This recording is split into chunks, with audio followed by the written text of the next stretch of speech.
Hi everyone, this is a quick tutorial on how to make a Dwarf Fortress silk farm. So, this is it, already built down here. It's fairly basic. All you need is um, a chamber for either a giant cave spider or forgotten beast that breeds silk. In this case, I have a gigantic humanoid composed of yellow spathatine. Blah blah blah, breeze webs, that's what we need. So to get it into here, giant cave spiders are much easier. You can just catch them in a cage, build the cage, and break it. For this guy, I built a quick tunnel that led down into the caverns, and then baited him into here with some doors, cats. You can see the corpse of a cat there. And then once he came in, I had a bridge on either side that I simply raised and trapped him in. So after that, you need to have a row of fortifications. So this is all fortifications that he can see through. Then there is a bridge here. This bridge is a bridge that raises to the north or south, either way. Just got to block the site so that you can get in here and replace everything below. This right here is a 3x2 section of land that you can put a rope or some sort of restraint in the center, and then you can assign a dog to it. Dogs usually work best to get the creatures attacking them. And then after that, really that's all you need. You can just leave it running, he'll breed the webs, and then you can block up the bridge and go and collect the webs.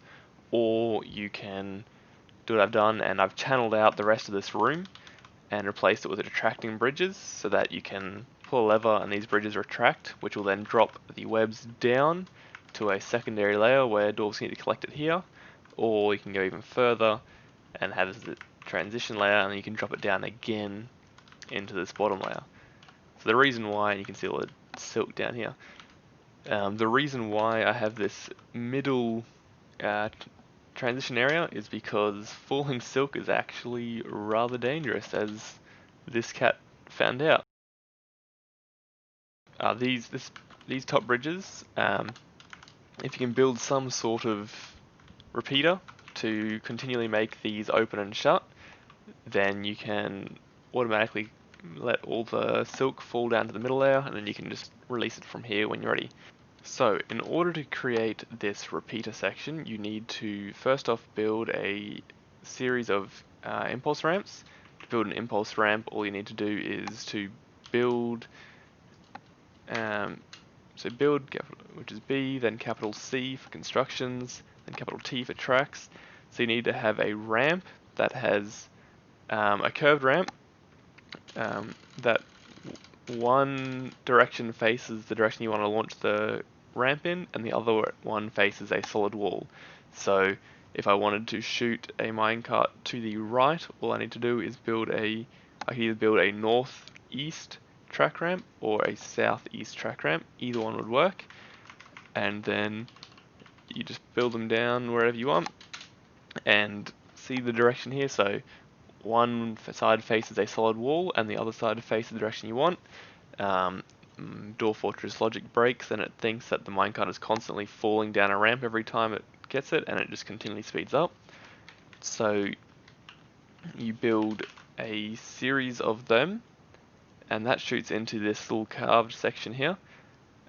All this does is the minecart comes along, so it starts going this way, it goes up, it jumps this turn because it's going too fast, and then continually jumps that around in a loop here, jumping the track every time, until eventually it bleeds off enough speed that it's able to make this turn and go back down another series of impulse ramps. So all these impulse ramps are northeast ramps.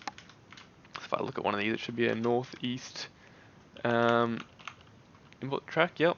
So northeast upward track comes along here, hits this pressure plate, which is linked to the 3 bridges on the top layer. There's 3 bridges here, and then it comes back around here and back. Right here is a wooden door that is controlled by this lever. That's basically the on-off switch, so you flick this, it'll close this door, and then the track will get stuck here, and then you simply just let a dwarf push it again when you're ready to start. So you can see this in action. it spins around really fast at the end here, slowly loses speed and then enters the impulse ramps and speeds up. And if I wanted to stop that, I simply just flick this lever, or flick a lever, which will close this door, which is right there, and then the minecart will just stop against the door. And so you can see this happening where this will continually drop like that, and that just drops away the silk. And here you can see the level's pulled, the door is now shut, and the the cart has stopped. In order to restart it again, you just pull this lever, unforbid the door, unforbid the minecart, and then some dwarf will come and put that back on the track and give it a push, and that'll send it flying around and start again. So if I quickly release, I pull the lever to lower this bridge here so that the beast can see the dog. As soon as that's done, he'll start breathing silk at the poor dog. Any minute now. There we go. He'll start breathing silk, and then that silk will... Normally it'll freeze here. The only way to make it fall is to open and close a bridge underneath it, and then that'll all just drop away to the level below it. And then that'll all build up on this layer, and you can either unforbid this door or let your dwarves into this layer to pick it up. The issue with that is that they'll often see the cave spider or forgotten beast from this level, and they'll distract them from their task and they'll stop. Or you can just let it build up here, then whenever you're ready you can pull a lever to drop this manually, to drop it down below, and then as you can see that gets a lot of silk, and your dwarves can just harvest that as they wish. So that's been the quick tutorial.